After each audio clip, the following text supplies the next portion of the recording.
انسان دنیا میں بے مقصد نہیں آیا۔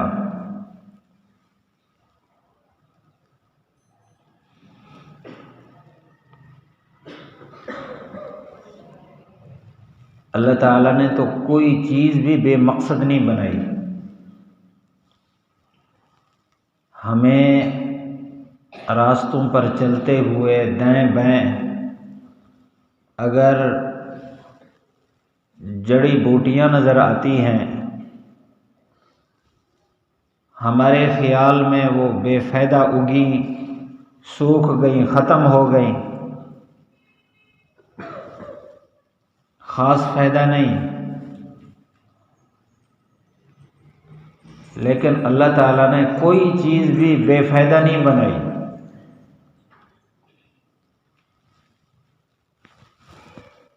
اس کا بھی فائدہ ہے۔ ان جڑی بوٹیوں کی قدر یا تو طبیب لوگوں سے، حکماء سے پوچھیں، یا اس علاقے میں جہاں کوئی سبزہ نہیں ہے ان سے پوچھیں ان جڑی بوٹیوں کا کتنا فائدہ ہے۔ بظاہر اگی ہیں اور بے فائدہ ہیں، کھالوں کے کناروں پر، کھیتوں کے کناروں پر، راستوں کے کناروں پر، باغات میں، جنگلات میں اگ کر کسی کام نہیں، ختم ہو گئیں، لیکن بہت ساری بیماریوں سے ہمیں انہوں نے بچا رکھا ہے۔ اور انسان کے لیے یہ جو فضا ہے اس کو ہر قسم کی آلودگی سے صاف رکھنے میں ان کا بڑا کردار ہوتا ہے۔ میں ایک اپنے سوچ کے مطابق بے فائدہ چیز کا نفع عرض کر رہا ہوں اپنے علم کے مطابق۔ اللہ تعالیٰ تو قرآن مجید میں فرما رہے ہیں ایمان والوں کی صفات میں کہ وہ جب اللہ تعالیٰ کے لیے کے ذکر میں مصروف ہوتے ہیں تو اس وقت یہ بھی کہتے ہیں یا اللہ تو نے اس دنیا میں کسی چیز کو بے فائدہ نہیں بنایا، ہر چیز فائدہ کے لیے ہے۔ اور قرآن یہ کہتا ہے خلق لکم ما فی الارض جمیعا، جتنا زمین میں جو کچھ بنایا گیا سب تمہارے لیے بنایا گیا ہے۔ انسان کو خطاب ہے، سب تمہارے لیے ہے۔ لکم میں لام منفعت کا ہے، یعنی تمہارے نفع کے لیے بنایا ہے، تو ہر چیز انسان کو نفع پہنچا رہی ہے۔ اس لیے انسان کو اشرف المخلوقات کہا جاتا ہے، ساری مخلوق کا سردار ہے۔ تو جب باقی ساری چیزوں کو اللہ تعالیٰ نے کسی مقصد کے لیے بنایا ہے، جو اشرف المخلوقات ہے اس کا بھی تو کوئی مقصد ہے، بے فائدہ تو نہیں بنا۔ سوچنے کی بات ہے کہ مخلوق کا سردار بنایا ہے تو ظاہر بات ہے مخلوق کے کاموں میں کسی اعلیٰ کام کی وجہ سے اس کو سردار بنایا ہے۔ اگر مخلوق دوسری مخلوق جو کام کر رہی ہے اس کی وجہ سے ہمیں سرداری ملتی تو باقی سارے کاموں میں دوسری مخلوق ہم سے آگے بڑھ کر ہے۔ مثال کے طور پر اگر کوئی آدمی یہ سمجھے کہ ہمارا دنیا میں آنے کا مقصد کھانا پینا ہے، تو کتنے ایسے جانور ہیں جو ہم سب مل کر جتنا کھاتے ہیں اس سے کئی گنا ایک جانور کھا لیتا ہے۔ سنا ایسے ہے ہاتھی ایک وقت میں 7 من کھاتا ہے۔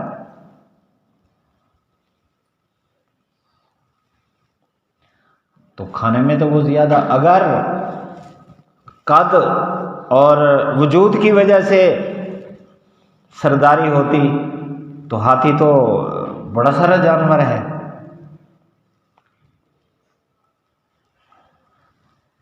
تو اس کا مطلب ہے کہ ان صفات کی وجہ سے انسان کو سرداری نہیں ملی، سرداری کی بنیاد کوئی اور چیز ہے۔ انسان ساری مخلوق میں سب سے اعلیٰ ہے۔ جہاں اللہ تعالیٰ نے انسان کے مقامات بنائے ہیں،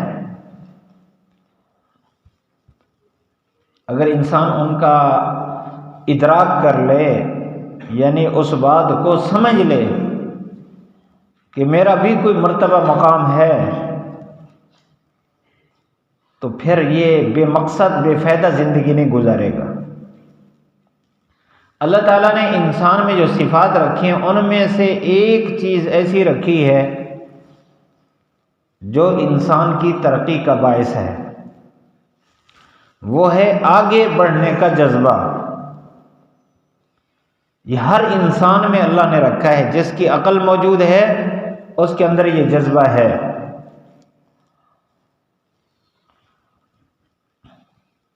ہر انسان میں ہے، بس اتنا ہے کہ کوئی جھگڑے میں ایک دوسرے سے آگے بڑھنے کی کوشش کرتا ہے، کوئی مال میں ایک دوسرے سے آگے بڑھنے کی کوشش کرتا ہے، یعنی دنیا کی اشیاء میں آگے بڑھنے کی کوشش کرتے ہیں اس جذبے کی وجہ سے۔ اگر جذبہ کا رخ متعین ہو جائے تو انسان اسی جذبے کی بنیاد پر ترقی کرتا ہے۔ آج میں نے جو بات عرض کرنی ہے وہ یہ ہے کہ ترقی کے تقریباً 8 اصول ہیں۔ 8۔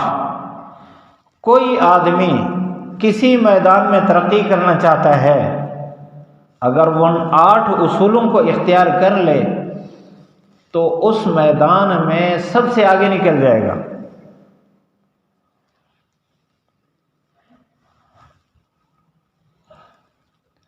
سب سے پہلی بات کہ انسان اپنا منصب پہچانے، میرا منصب کیا ہے، میرا مقام کیا ہے۔ ہم نے کلمہ پڑھ لیا، کلمہ پڑھنے کے بعد بہت سارے میدان ہیں، محض کلمہ پڑھنے کے بعد ہمارا ایک منصب متعین ہو گیا کہ ہم مسلمان ہیں، اور مسلمان کسے کہتے ہیں؟ یہ اردو کا لفظ ہے مسلمان، عربی میں مسلم کہتے ہیں۔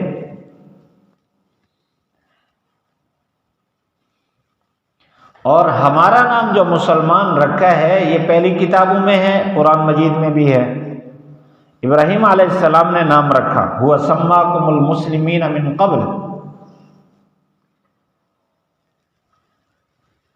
کہ ابراہیم علیہ السلام نے ہمارا نام مسلمان رکھا، مسلم رکھا۔ اور مسلم کا معنی خود ابراہیم علیہ السلام نے اپنے اقوال سے بیان کر کے ہمیں سبق دیا ہے۔ جب اللہ تعالیٰ نے ابراہیم علیہ السلام سے فرمایا اذ قال له ربه اسلم، اسلم کا معنی فرما بردار بھی کرتے ہیں، لیکن اس کا حقیقی معنی یہ ہے کہ اپنے آپ کو حوالے کر دو۔ قال، ابراہیم علیہ السلام نے فرمایا اسلمت لرب العالمین، میں اپنے آپ کو رب العالمین کے حوالے کر رہا ہوں۔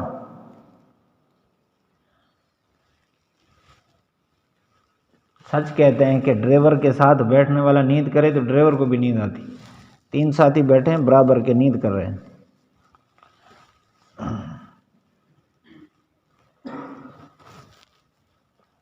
آپ جدا جدا ہو جاؤ،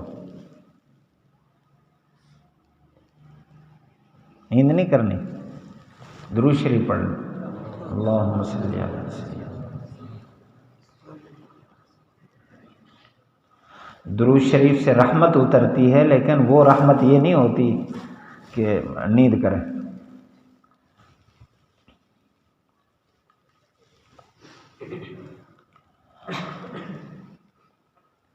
تو ہم مسلمان ہیں، ہمارا منصب ابتدائی یہ ہے کہ ہم مسلمان ہیں۔ سیدھا ہو کے بیٹھو۔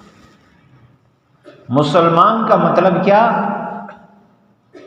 کہ میرے جذبات وہ ہوں جو میرے رب کی چاہت ہو، میرا کام وہ ہو جو میرے رب کی چاہت ہو، میری نظر میرے رب پر ہو، میرے کان وہ سنے جو جس کے سننے سے میرا رب خوش ہو جائے، میرے ہاتھ وہ حرکت کریں جس حرکت سے اللہ خوش ہو جائے۔ یہ مسلمان ہے۔ تو بنیادی طور پر ہمارا منصب مسلمان ہونا ہے کہ ہم مسلم ہیں۔ اس کے بعد اللہ تعالیٰ نے بہت سارے میدان رکھے ہیں۔ اب اس کے بعد جو ہم نے میدان اختیار کرنا ہے سوچ کے،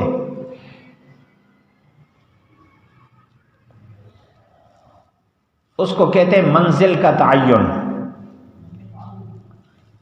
کہ مسلمان ہونے کے بعد ہم نے بننا کیا ہے۔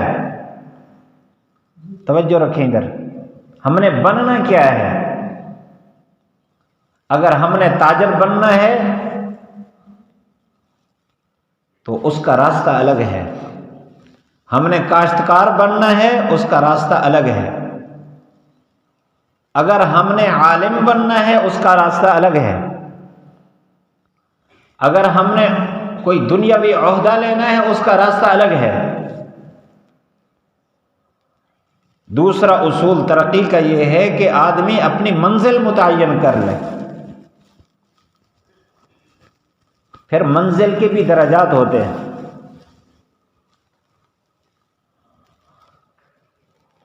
مسلمان کی صفت یہ ہے کہ وہ اپنی منزل کا سب سے اعلیٰ درجہ چنتا ہے۔ اگر عالم بننا ہے تو اعلیٰ درجے کا عالم، اگر تاجر بننا ہے تو اعلیٰ درجے کا تاجر، اگر کاشتکار بننا ہے تو اعلیٰ درجے کا کاشتکار۔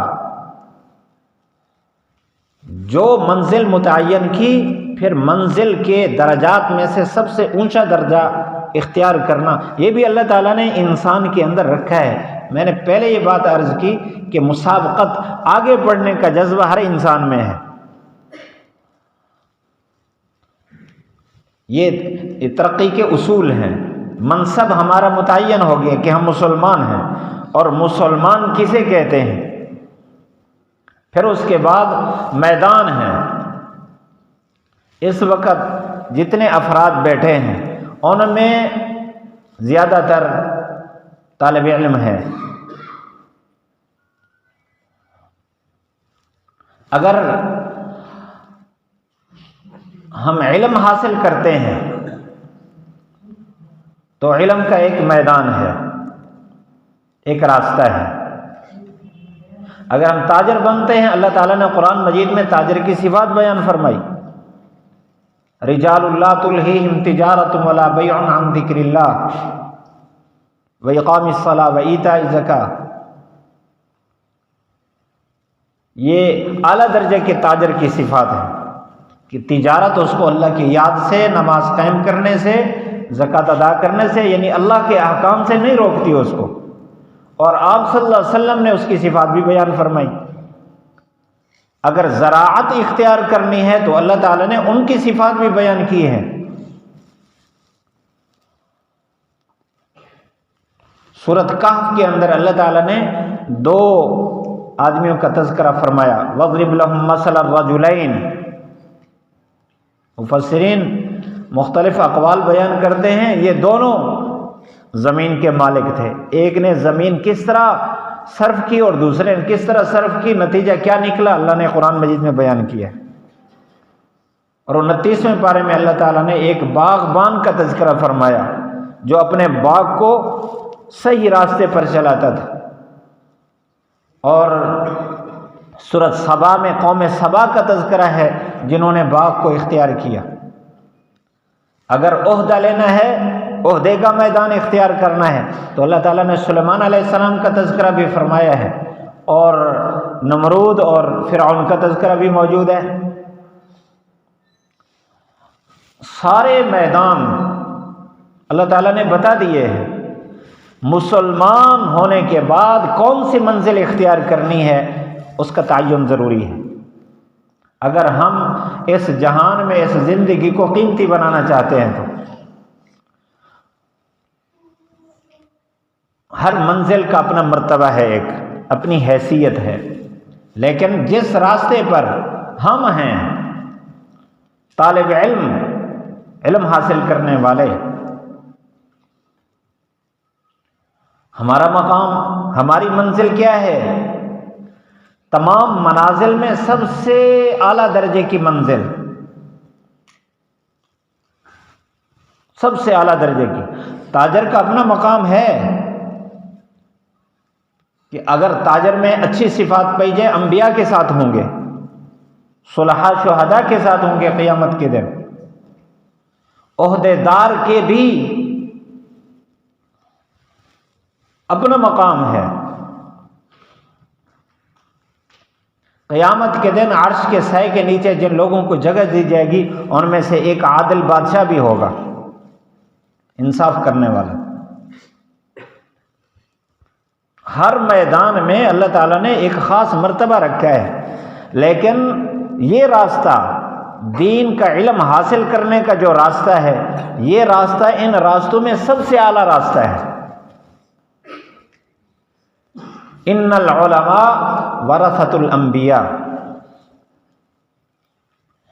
انبیاء کے وارث، ہر امتی کے، ہر نبی کے امت میں جو علماء ہیں اس نبی کے وارث ہیں، اور ہم جس نبی کی امت میں ہیں ہم اس نبی کے وارث ہیں۔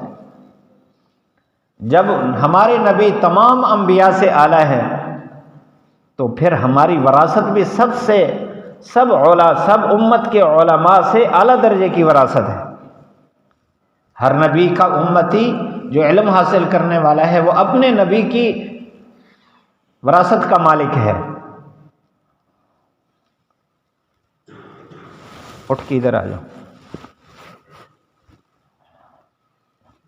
جگہ تبدیل کرنے سے حدیث شریف میں کیسے پڑھا؟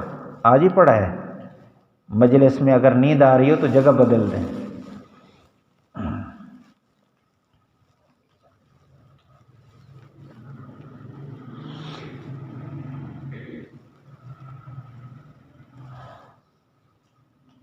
توجہ فرمائیں گے، ہماری منزل کون سی ہے؟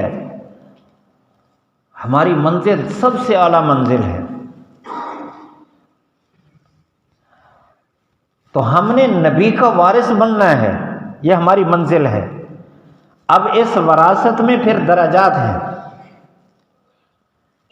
ہم نے تعین کرنا ہے کہ ہم نے سب سے اوپر والے درجے کا جو وارث ہوگا ہم نے وہ بننا ہے، کہ آپ صلی اللہ علیہ وسلم نے امت کو جو کچھ دیا ہے ہم نے سب کچھ لینا ہے۔ آپ صلی اللہ علیہ وسلم نے قرآن دیا، قرآن ہمارے مکمل ہمارے سینے میں محفوظ ہو، کوئی آیت ہمیں بھولے نہ۔ آپ صلی اللہ علیہ وسلم نے جتنے فرامین دیے ہیں وہ سب ہمارے سینے میں محفوظ ہوں۔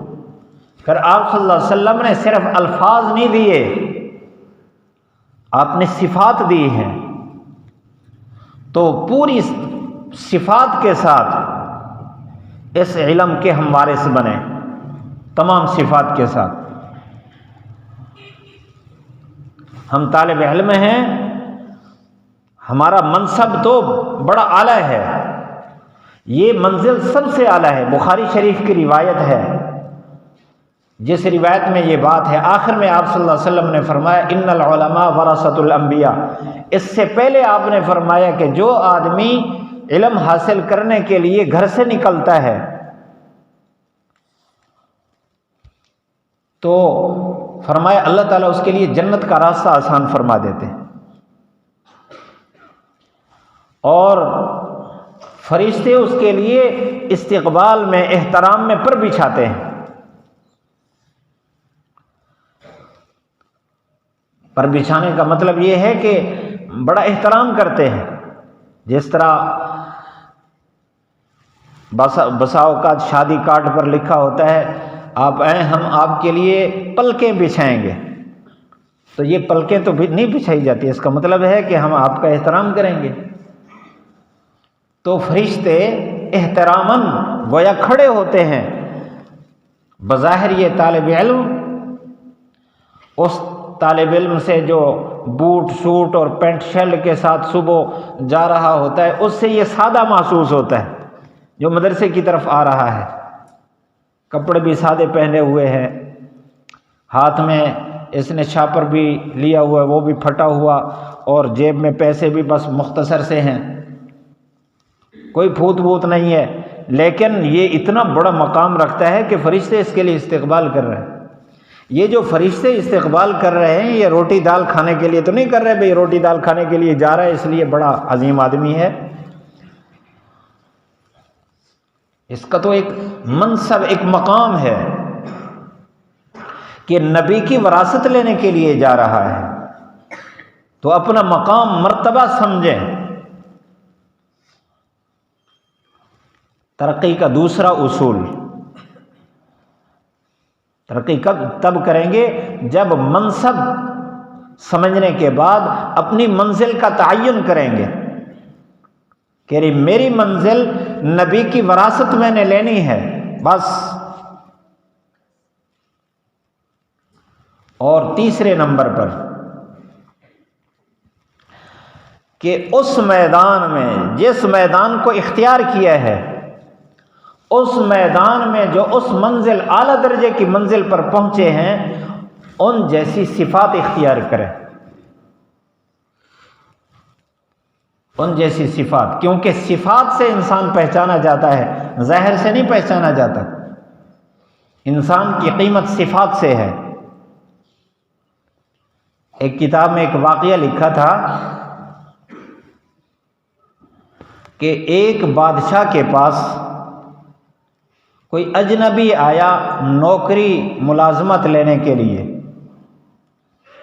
بادشاہ نے اس سے پوچھا بھئی آپ کے اندر کون سی مہارت ہے تاکہ اس مہارت کے اعتبار سے تعین کیا جا سکے تیری ملازمت کا. اس نے کہا کہ میں سیاسی آدمی ہوں. سیاسی کا یہ مطلب نہیں ہے جو آج کل لیا جاتا ہے. عربی میں سیاسی کہتے ہیں کہ جھگڑے فسادات اور اختلافات میں معاملہ فہم آدمی، کہ آپس میں ان کا جوڑ پیدا کرنے کی صلاحیت رکھتا ہو، اس کو کہتے ہیں سیاسی آدمی. آج کل تو جو زیادہ جھگڑا کرے، زیادہ فسادات مچائے، وہ بڑا سیاسی آدمی ہے. تو اصل سیاست اس کو کہتے ہیں. اس نے کہا میں سیاسی آدمی ہوں. اور بادشاہ کے پاس اس سطح کے آدمیوں کی بھرمار تھی، بہت لوگ تھے. اس نے کہا چلو اس کی ضرورت کو دیکھ کر، حاجت مندی ضرورت مندی کو دیکھ کر اس نے کہا چلو آپ کو ملازم رکھ لیتے ہیں، لیکن یہ جو میرے گھوڑے ہیں نا استبل ہے، آپ نے ان گھوڑوں کی دیکھ بھال کرنی ہے، میرے پسندیدہ گھوڑے ہیں. اب اس کے اندر صلاحیت تو کوئی اور تھی، بادشاہ نے وہاں متعین کر دیا. ایک دن بادشاہ نے کہا، بلایا اس کو، کارگزاری لیتا تھا مختلف شعبے کے نگرانوں کی، اس شعبے کا نگران بنایا تھا استبل کا. تو بلایا، کہا کہ وہ میرے جو پسندیدہ گھوڑے ہیں آج کل ان کی صورتحال کیا ہے؟ اس نے کہا فلاں گھوڑے کا کیا حال ہے؟ اس نے کہا کہ بظاہر تو ٹھیک ہے لیکن یہ گھوڑا نسلی نہیں ہے. اس نے کہا وہ کیسے؟ اس نے کہا یہ جس نسل کا آپ نے منگوا کے رکھا ہے یہ اس نسل کا نہیں ہے. حیران ہوا، بھی آپ کو کیسے پتا؟ تحقیق کے لیے اس نے جنگل کے ایک سائیں کہتے ہیں، سائیں کو بلایا، یعنی جو گھوڑے کے ماہرین تھے ان کو بلایا، جس سے یہ گھوڑا خریدا تھا، بلا کر کہا کہ یہ کہتا ہے کہ یہ گھوڑا نسلی نہیں ہے. اس نے کہا ٹھیک کہتا ہے.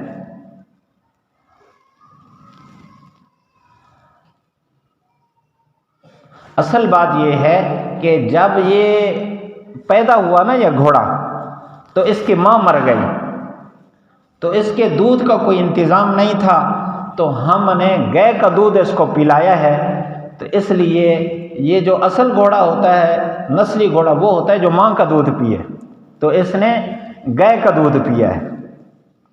اس کو پوچھا ہاں بھئی آپ نے کیسے پہچانا بھئی یہ نسلی نہیں ہے؟ اس نے کہا کہ گھوڑے کی عادت ہوتی ہے کہ وہ چارہ منہ میں ڈال کر پھر منہ اوپر اٹھا کر اس کو چباتا ہے اور نگلتا ہے، اور اس کو میں نے دیکھا گائے کی طرح منہ جب ڈالتا ہے تو کھاتا بھی رہتا ہے اور چباتا بھی رہتا ہے، تو یہ تو گائے کی عادت ہے، گھوڑے کی نہیں ہے، اس لیے یہ صفت گھوڑے کی نہیں ہے، نسلی گھوڑا نہیں ہے۔ بادشاہ بڑا متاثر ہوا، اس نے انعامات سے نوازا، اس کو کافی سارے بکریاں، دمبے اور پرندے بھون بھون کر اس کے گھر بھیجے انعامات میں، اور اس کو اس سے بڑے عہدے پر یعنی اپنے مزید قریب کر لیا۔ یہ تو معاملہ فہم آدمی ہے۔ اس کو کہا کہ آپ میرے گھر کے معاملات آپ نے سنبھالنے ہیں۔ ایک عرصہ تک گھر کے معاملات سنبھالتا رہا۔ ایک دن پھر کارگزاری کے لیے جب اس کی باری آئی، اس نے کہا کہ گھر کے حالات بتائیں، میری گھر والی کو آپ نے، شہزادی کو، ملکہ کو کیسے پایا؟ اس نے کہا ہے تو ملکہ لیکن شہزادی نہیں ہے۔ جب یہ بات کی تو اس کے پاؤں کے نیچے زمین نکل گئی بادشاہ کے، بھئی عجیب بات، میرے گھر پر اس طرح کی بات کر دی۔ اس نے کہا اچھا بالکل، فوراً ساس کو بلوایا اور اس سے پوچھا کہ یہ جو آدمی ہے یہ کہتا ہے کہ آپ کی گھر والی ملکہ تو ہے لیکن شہزادی نہیں ہے، یعنی بادشاہ کی بیوی تو ہے لیکن اس کے اندر شہزادی والے صفات نہیں ہیں۔ اس نے کہا یہ ٹھیک کہتا ہے، اصل بات یہ ہے کہ آپ کے ابا نے جب میری بیٹی پیدا ہوئی تو اسی دن رشتہ مانگ لیا تھا، لیکن میری وہ بیٹی 6 مہینے کے بعد فوت ہو گئی، تو ہم نے کہیں سے بچی اٹھا لی کہ بادشاہ نے رشتہ مانگا تھا، ہمارے لیے عزت بن رہی تھی، تو ہم نے کہیں سے اسی عمر کی بچی اٹھا لی، ہم نے اس کو پالا، اسی سے آپ کا نکاح کیا تھا۔ اب اس معاملہ فہم آدمی سے پوچھا ہاں بھئی آپ کو کیسے معلوم ہوا؟ اس نے کہا اس کی زبان جس انداز میں چلتی ہے، اس کے اخلاق جس انداز کے ہیں، وہ شہزادی کے نہیں ہو سکتے۔ شہزادی بڑی سمجھدار ہوتی ہے لیکن یہ تو بے وقوف ہے۔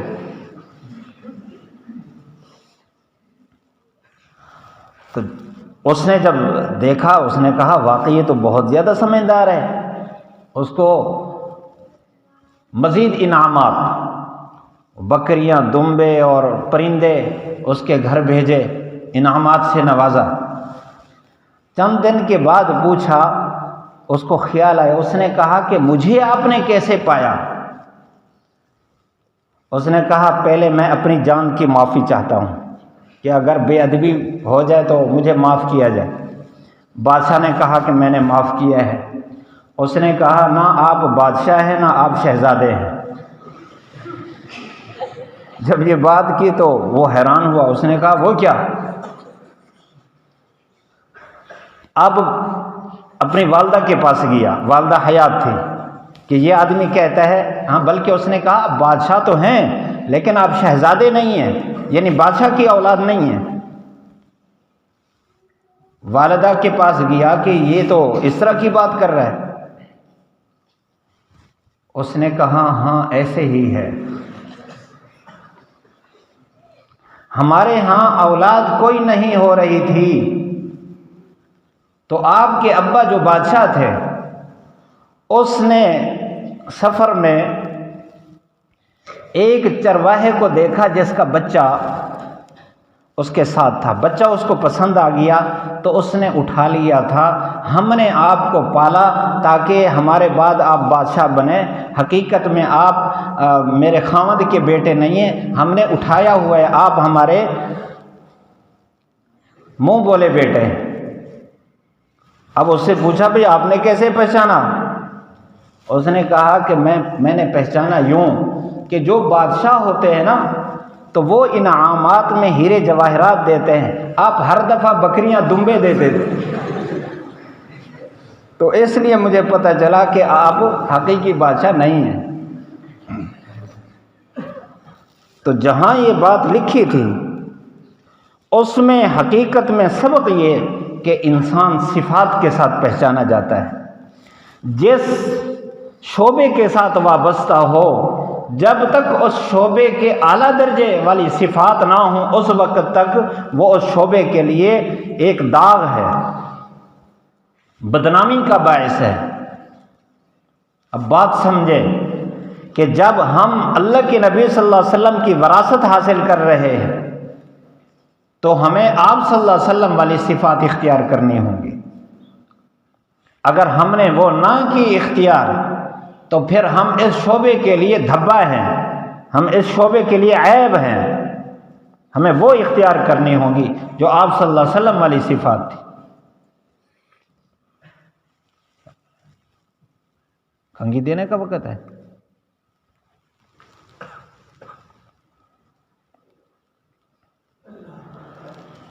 توجہ کریں،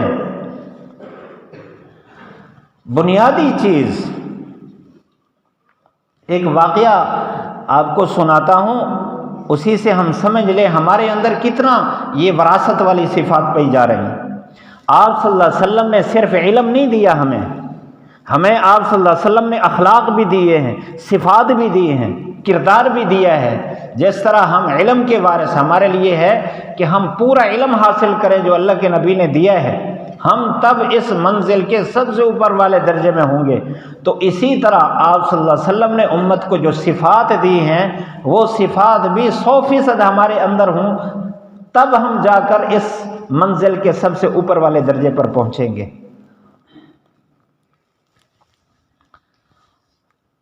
ہم جب طالب علمی میں داخل ہوتے ہیں نا تو ہمارے معاملات ساتھیوں سے وابستہ ہوتے ہیں۔ کلاس میں 20 ساتھی ہیں، 25 ہیں، 15 ہیں، جتنے ساتھی ہیں ہر ساتھی کے ساتھ ہمارا واسطہ ہوتا ہے کسی نہ کسی درجے کا۔ ہمارے ان کے ساتھ معاملات کیا ہیں اسی سے پتہ چلتا ہے کہ ہمارے اندر نبوی صفات آ رہی ہیں یا نہیں آ رہی۔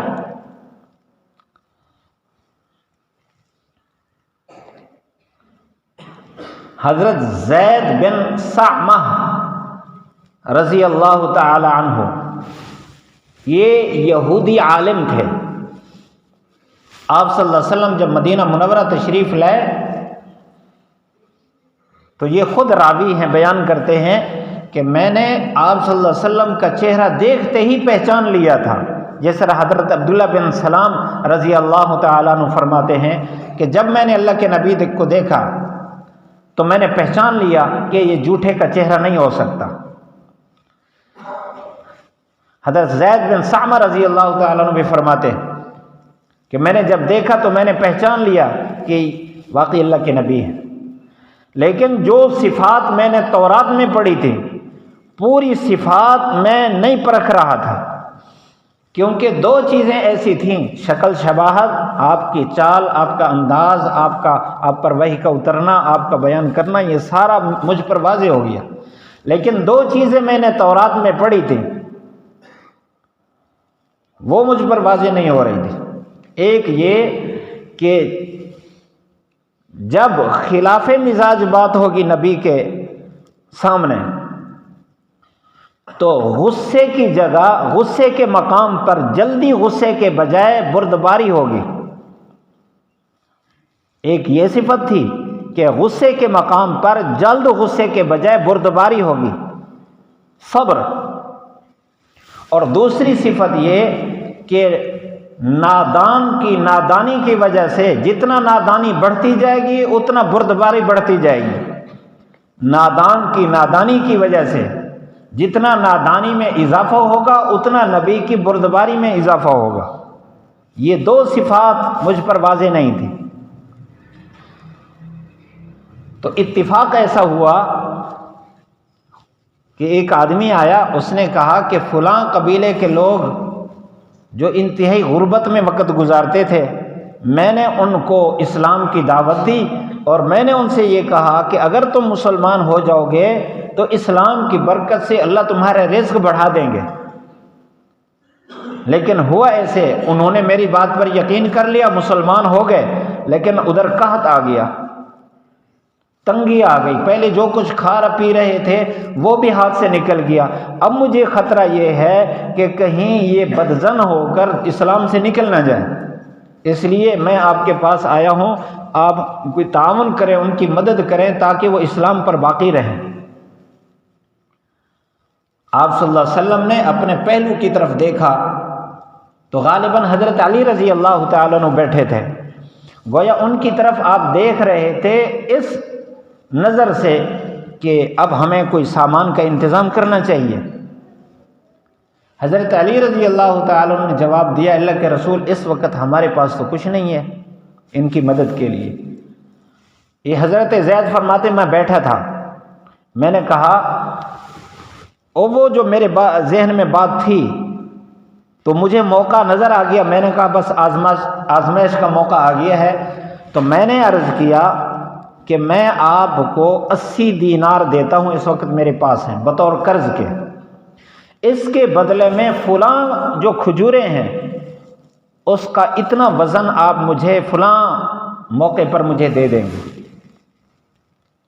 80 دینار کی، گویا کہ بیع سلم کر رہے تھے۔ آپ صلی اللہ علیہ وسلم نے فرمایا ٹھیک ہے، لیکن فلاں کھجوریں جو آپ نے متعین کی ہیں متعین نہ کریں، مقدار متعین کریں، کھجوریں متعین نہ کریں۔ آپ بیع سلم میں یہ شرائط پڑھتے ہیں کہ چیز کو متعین کرنا جائز نہیں ہے۔ یہ ہم جو زمینیں ٹھیکے پر دیتے ہیں، اگر پیداوار متعین ہوئی ہے کہ 8واں حصہ، 9واں حصہ، 10واں حصہ، لیکن کھیت بھی اگر متعین کر لیا تو یہ ناجائز ہو جاتا ہے۔ بس جتنا ہے، مثلا اس کھیت سے 100 من نکلا ہے اور 10واں حصہ متعین ہے تو کہیں سے 10 من دے دے، اس کھیت سے متعین نہ کرے ورنہ یہ خراب ہو جاتی ہے، ناجائز ہو جاتی ہے۔ آپ صلی اللہ علیہ وسلم نے فرمایا کھجور متعین نہ کریں، مقدار اور مدت متعین کر لیں۔ انہوں نے کہا ٹھیک ہے، مقدار بھی متعین کر لی، مدت بھی متعین کر لی۔ کہتے ہیں میں نے اپنی ہمیانی کمر میں باندھی ہوئی تھی، اس کو کھولا اور 80 دینار میں نے دے دیے۔ آپ صلی اللہ علیہ وسلم نے اس آدمی کو دیے، فرمایا جاؤ ان کی مدد کرو اور ان میں برابر تقسیم کرو۔ وہ ساتھی چلا گیا، وقت گزرتا رہا، جب وہ مدت آ گئی، ابھی 2-3 دن رہتے تھے، آپ صلی اللہ علیہ وسلم ایک جنازے کے لیے تشریف لے گئے۔ آپ صلی اللہ علیہ وسلم کے ساتھ حضرت ابوبکر رضی اللہ عنہ، حضرت عمر رضی اللہ عنہ، حضرت عثمان رضی اللہ تعالیٰ عنہ بھی تھے اور صحابہ بھی تھے، صحابہ کی ایک جماعت تھی۔ آپ صلی اللہ علیہ وسلم نے جنازہ پڑھایا، جنازے کے بعد دیوار کے سائے میں بیٹھنے کے لیے جیسے آگے بڑھے تو میں نے گریبان پکڑ لیا، گریبان پکڑ کر میں نے کھینچا، میں نے کہا کہ آپ وعدہ کر کے مکر جاتے ہو، مجھے پیسے کیوں نہیں دیتے؟ بڑے سخت لہجے میں نے یہ بات کی اور ادھر سے گریبان پکڑا۔ ادھر میں نے دیکھا حضرت عمر رضی اللہ تعالیٰ عنہ، ان کی آنکھیں لال اور یوں آسمان کی طرف اوپر گھوم رہی ہیں اور مجھے کہتے ہیں کہ اگر اللہ کے نبی صلی اللہ علیہ وسلم کا ادب مانے نہ ہوتا تو میں تیری گردن اڑا دیتا، تجھے پتہ نہیں ہے کن سے بات کر رہا ہے۔ حضرت عمر رضی اللہ تعالیٰ نے یہ جواب دیا۔ میں نے پھر آپ صلی اللہ علیہ وسلم کو دیکھا تو آپ کے چہرے پر مسکراہٹ تھی۔ اب اندازہ لگائیں، شاگرد ساتھ ہیں اور سارے ایسے شاگرد نہیں، اس زمانے کے شاگردوں کی طرح اپنی جان فدا کرنے کا پورا جذبہ رکھنے والے موجود ہیں اور اتنا بڑی بے ادبی کر رہا ہے۔ ابھی وقت مدت کو 3 دن رہتے ہیں لیکن گریبان پکڑ رکھی ہے اس نے، اور یہ کہتا ہے کہ آپ وعدہ خلافی، وعدہ مکر گئے، آپ کیوں نہیں ادا کرتے؟ مال پہلے لے لیا، اب نہیں دیتے، دینے سے انکار کر لیا۔ یہ نہیں، ایسی باتیں جو حقیقت کے خلاف ہیں کرنا شروع کر دی۔ میں نے آپ صلی اللہ علیہ وسلم کو چہرے کو دیکھا تو آپ کے چہرے پر اطمینان تھا۔ پھر آپ صلی اللہ علیہ وسلم نے حضرت عمر رضی اللہ تعالیٰ عنہ کو جب انہوں نے سخت بات کی ان کو فرمایا اے عمر تجھے چاہیے تھا کہ مجھے نصیحت کرتا کہ میں اس کا حق صحیح طور پر ادا کروں، حق والے کے ساتھ آپ لڑ رہے ہیں، تو آپ جاؤ جا کر ان کا جو قرض ہے وہ ادا کرو، کیونکہ موسم تو آ چکا تھا کھجور کا، ان کا قرض پورا ادا کرو اور 20 سا اوپر دو، جو آپ نے ان کو دھمکایا ہے اس دھمکانے کے بدلے میں 20 سا اور دو۔ 20 سا تھوڑے نہیں ہیں، تقریباً 4 کلو کے قریب تو 1 سا بنتا ہے۔